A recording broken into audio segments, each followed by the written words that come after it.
Cerita Anindya Zahra, gadis Jogja yang gagal seleksi SNBP, tapi diterima di 3 universitas luar negeri. Media sosial belum lama ini diramaikan dengan video cerita salah satu peserta yang gagal atau tidak lolos pada seleksi nasional berbasis prestasi SNBP 2023. Akan tetapi, ia justru diterima kuliah di 2 kampus Australia dan 1 kampus di Kanada. Ia adalah Anindya Zahra Nugrahningrum, siswi SMA Kesatuan Bangsa, Bantul, Daerah Istimewa Yogyakarta, DIY. Video yang diunggah dalam akun TikToknya @anindyazen bahkan hingga kini telah ditonton sebanyak 11,6 juta kali. Anindya mengaku memilih Fakultas Kedokteran Universitas Airlangga Unair, Surabaya dan Universitas Gadjah Mada UGM saat SNBP 2023. Namun, ia mengaku tak berharap banyak untuk diterima di 2 kampus tersebut, karena persaingannya cukup ketat.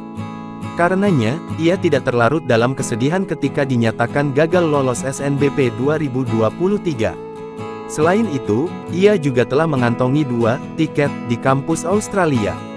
2 kampus tersebut adalah Monash University dengan jurusan farmasi dan University of Western Australia di jurusan komunikasi. Anindya pun telah menentukan pilihannya untuk melanjutkan studi di Monash University. Saat itu, Anindya langsung mendaftar pada November tahun 2022, jauh sebelum pembukaan SNBP 2023.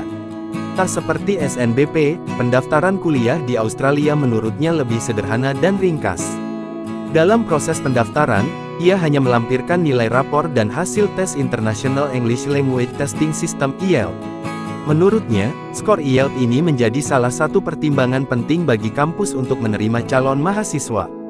Anindya pun mengaku bangga ketika mendapat email pengumuman telah diterima di 2 kampus Australia.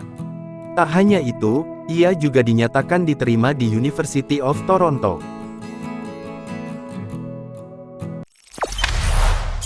Jangan lupa subscribe, share, komen, dan like ya!